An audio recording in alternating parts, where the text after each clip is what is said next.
जाती है। नंबर है तो रोजाना 100 मरतबा मुझे माता का बनाना दे चुके हैं। इस तरह इनामात मिलेंगे। नंबर 2 रोजाना 100 मरतबा इस्तेमाल का वजीफा पढ़ाना।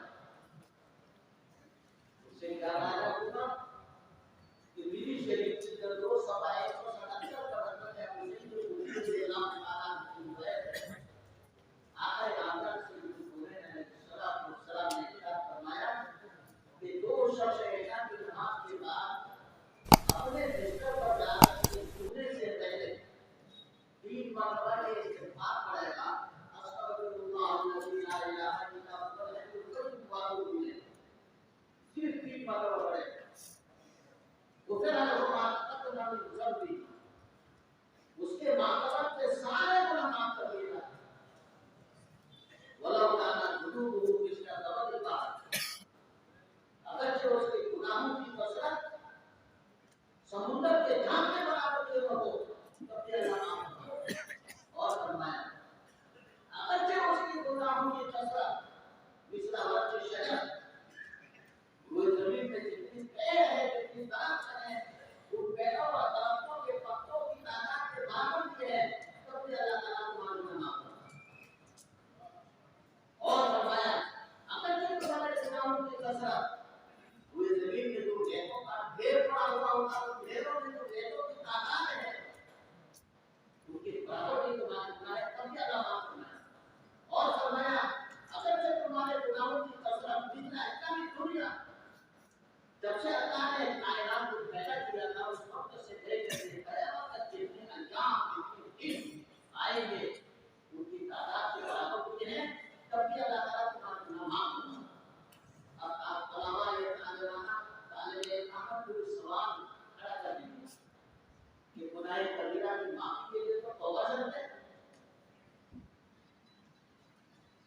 आप कह रहे हैं कि सिफत का पढ़ने से गुनाह सारे माफ हो गए। तौबा में क्या होता है, इस्तिग़फ़ार में क्या होता है? इस्तिग़फ़ार में तौबा ही होती है और तौबा में इस्तिग़फ़ार गुनाहों से इस्तिग़फ़ार होते तो गुनाहों से माफी मांगी जाए। इसीलिए इमाम मुफ्ती रहमतुल्लाह अलैह ने इस हदीस शरीफ के बारे में फरमाया आला हदीसुन हसन आना चाहिए। जब 3 मरतबा पढ़ने की वजह से इस तरह गुनाह माफ हो जाए तो हमारे बुजुर्गों की जहाँ 100 मरतबा पढ़ने की तौफीक दी जाती है इस तरह गुनाह माफ हो जाएंगे। उसी को तौफीक दी होगी जो गुनाहों से दूर रहता है। तीसरी चीज जिसकी तरकीब की जाती है रोजाना 100 मरतबा तीसरा करना पड़ेगा। उससे क्या फायदा है कि बीवी शरीफ के 2 सवा 184 पर हज़रत अब्दुल्लाह इब्न मसूद रज़ियल्लाहु ताला अन्हु की रिवायत में लिखी गई है सही हदीस।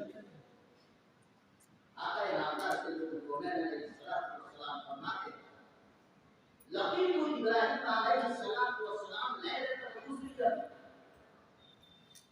आका फरमाते हैं कि लैलतुल इसरा में शब मेराज में हज़रत सैयदना इब्राहीम अलैहिस्सलाम से मेरी मुलाकात।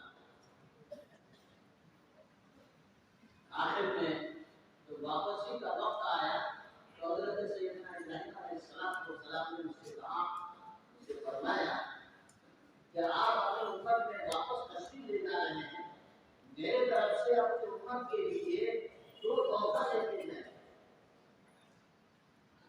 इब्राहीम अलैहिस्सलाम को उम्मत मोहम्मदिया के तोहफा पेश फरमा रहे हैं। इब्राहीम अलैहिस्सलाम को कुर्बान करके उन्हीं के नस्ल से ये सारे अंबिया पैदा हुए और सैयद मोलाना अलैहिस्सलाम पैदा हुए। आप हैं औलाद इब्राहीम हैं, आप हैं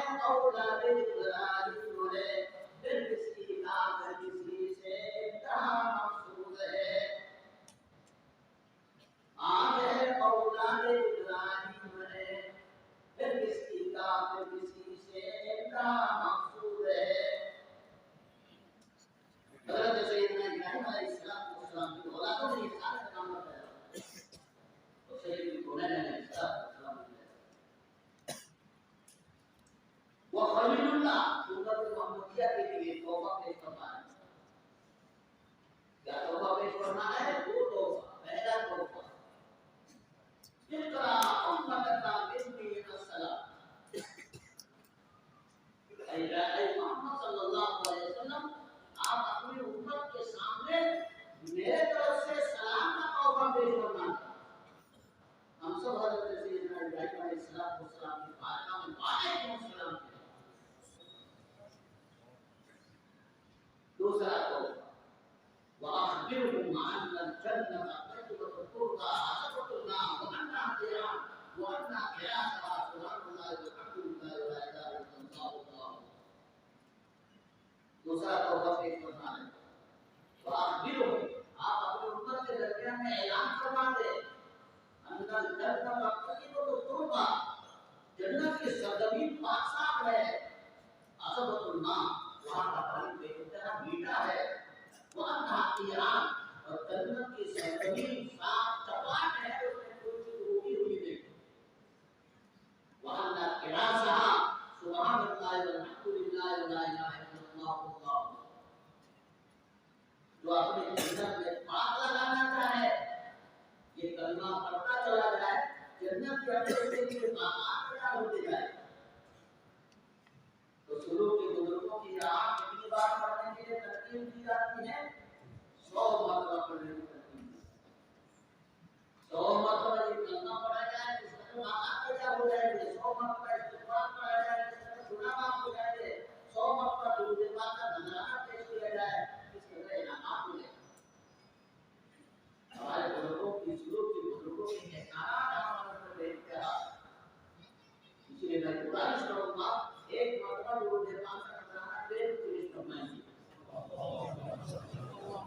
अल्लाहुम्मा सल्ली अला सय्यिदिना मौलाना मुहम्मद व आलिहि व अस्हाबिहि व बारिक व सल्लिम या रब्बि सल्लि व सल्लिम दाइमन अबदा अला हबीबिका खैरिल खल्क़ि कुल्लिहिम। तीसरी हदीस पेश करता हूं। हज़रत इमाम रहमतुल्लाह अलैह मशहूर तरीन 2 किताबें हदीस में नक़ल की है। एक का नाम अस्सुननुल कुबरा, उसमें 22,440 हदीस है। दूसरी का नाम स्वाबुल ईमान, उसमें 11,770 हदीस है। तो स्वाबुल ईमान में 1,610 नंबर हदीस शरीफ है। हज़रत अब्दुल्लाह इब्न अब्बास रज़ियल्लाहु तआला अन्हु से बनती है। आक़ाए नामदार सल्लल्लाहु अलैहि वसल्लम ने इरशाद फरमाया,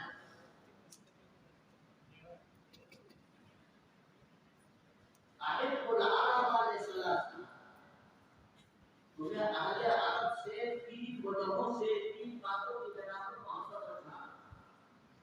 अहले अरब से 3 वजहों से मोहब्बत रखना। मैं इस्तिदलाल करूंगा इस हदीस के लिए। आगे चलें। अहले अरब से 3 बातों की बिना पर तुम्हें मोहब्बत करना। 3 बातें वो क्या है? नंबर 1, ये अन्नी अरबी, इसलिए कि मैं अरबी हूँ, मेरा अहले अरब के साथ एक रिश्ता है। क्या रिश्ता है? वतनी रिश्ता। वतनी रिश्ता।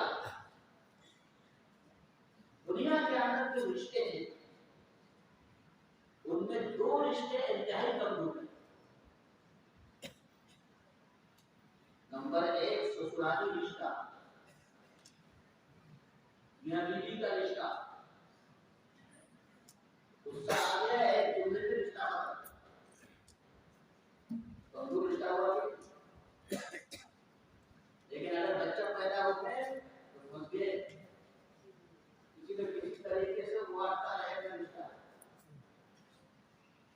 लेकिन बीवी के साथ रिश्ता। दूसरा कमजोर रिश्ता है वतनी रिश्ता। यदि कमजोर रिश्ता, जब तक आपका वतन बाकी है वहां का रिश्ता बाकी।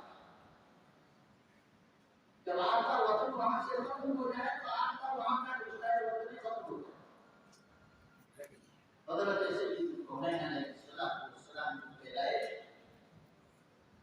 मक्कातुल मुकर्रमा में है, और मक्का मुकर्रमा में आप सल्लल्लाहु अलैहि वसल्लम की जिंदगी के 63 साल में से 53 साल गुजरे।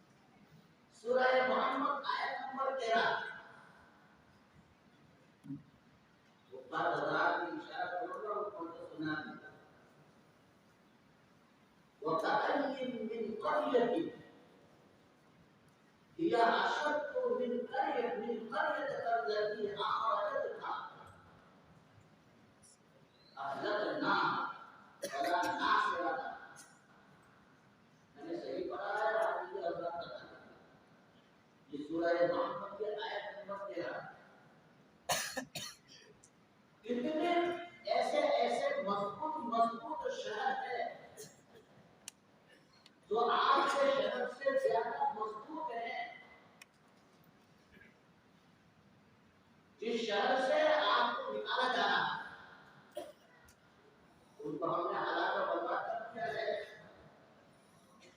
उनकी कोई मददगार नहीं आ सके। नबूवत के 13वें साल, नबूवत के 13वें साल में आपको निकाला जा रहा है। सूरह मोहम्मद आयत नंबर 13 में कहा जा रहा है, आयत नंबर 13 में बताया जा रहा है कि 13 साल नबूवत के गुजरने के बाद आपको यहाँ से निकाला जा रहा है। कोई परेशान होने की जरूरत नहीं। और किस उम्र में निकाला जा रहा है? 53 साल की उम्र में। और सूरह मोहम्मद आयत नंबर 13 में जो हुरूफ है उन्हें गिन करके देख लीजिए, 53 हुरूफ है। आयत नंबर 13 में 53 हुरूफ है और आयत नंबर 13 में तो 53 साल की उम्र में नबूवत के 13 साल में आपको यहाँ से निकाला जा रहा है। और सूरह इब्राहिम आयत नंबर 13, सूरह इब्राहिम आयत नंबर 13 में अल्लाह तबारक व तआला ने फरमाया, अल्लज़ीना कफरू क्या है, लनुखरिजन्ना मिन अर्दिना और लतऊदुन्ना फी मिल्लतिना। क्या शुरू में है हाफिज़ हज़रत बता दीजिए और आखिर में क्या पढ़ लीजिए आयत नंबर 13। इसमें भी अल्लाह तबारक व तआला ने इसी तरह नक्शा खींचा है, आपको परेशान होने की जरूरत नहीं। चुनांचे आप सल्लल्लाहु अलैहि वसल्लम की 53 साल की उम्र अपना प्रोग्राम में और नबूवत के 23 साल में से 13 साल मक्का में गुजरा। उसके बाद आपकी हिजरत है ना, हिजरत के बाद मक्का और मदीना मुबारक में सिर्फ 10 साल गुजारा।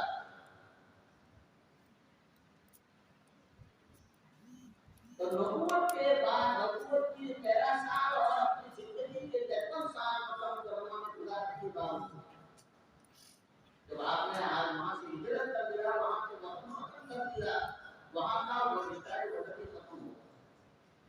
जहां 10 साल गुजारा है वहां भी रिश्ता वतन बन गया है। कहा जाता है आता है मदनी, आता है मक्की नहीं कहा जाता। और हिजरत के बाद आप सल्लल्लाहु अलैहि वसल्लम मुकर्रमा में 3 मरतबा तशरीफ ले गए। उम्रतुल क़ज़ा में, फतेह मक्का में और हजरतुल वदा। तीनों मरतबा आपने मक्का मुकर्रमा में नमाज़ों का कसर करना है, इसलिए आपका वतन नहीं है। हमारा कोई नहीं मत पड़ी आपकी, इसलिए आपका वतन नहीं रहा। तीनों मरतबा आपने वहां पर नमाज़ों का कसर करना है, इसलिए तो वतन नहीं आ जल्दी ना पहुंचे, नमाज़ों का कसर करना है। तो रिश्ता वतन खत्म हो गया। तो मालूम हुआ कि रिश्ता वतन की तहरीक कमजोर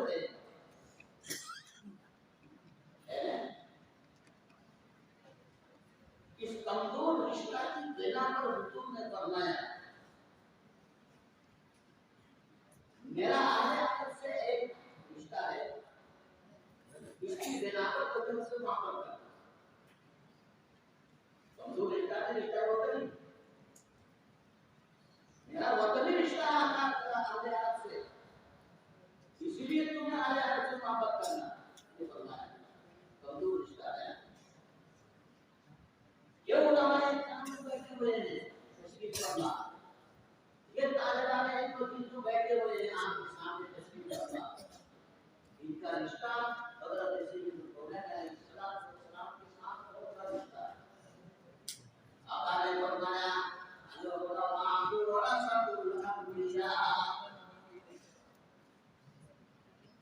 इन उलमा का रिश्ता हज़रत सैयद मौलाना अलैहिस्सलाम के साथ वरासत का रिश्ता। पता है आपको वरासत का रिश्ता कैसे कहा जाता है, जो कभी खत्म होने वाला नहीं। आपका रिश्ता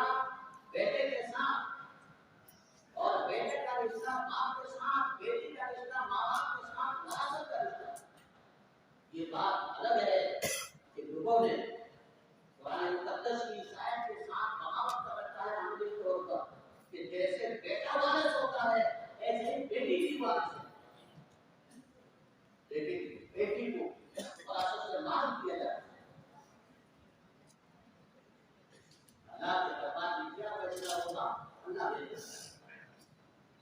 तीन उलमा ने तमाम नाशिस्ता हज़रत सैयद हुसैन अलैहिस्सलाम के आखिर का शिकायत जो कभी और नहीं।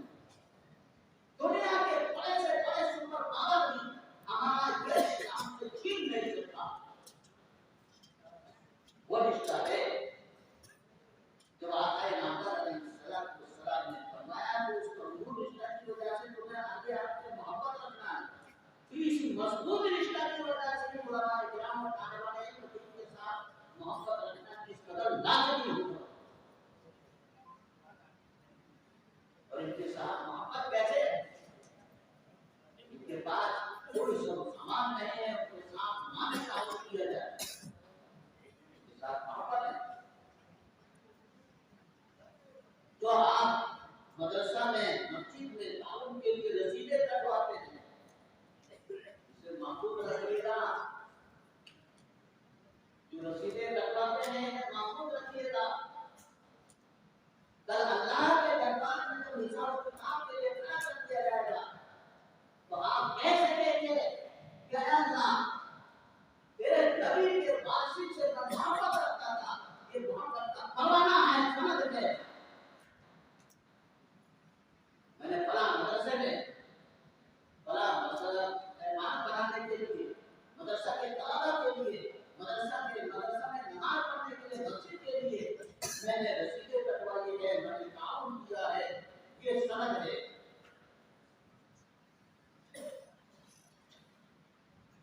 क्या आपके ये सनद बेकार जाने वाले नहीं है? ये सनद ताकतवी सनद रहते हैं। ये सनद ऐसी सनद है जो अल्लाह और आपके दरमियान में मामला।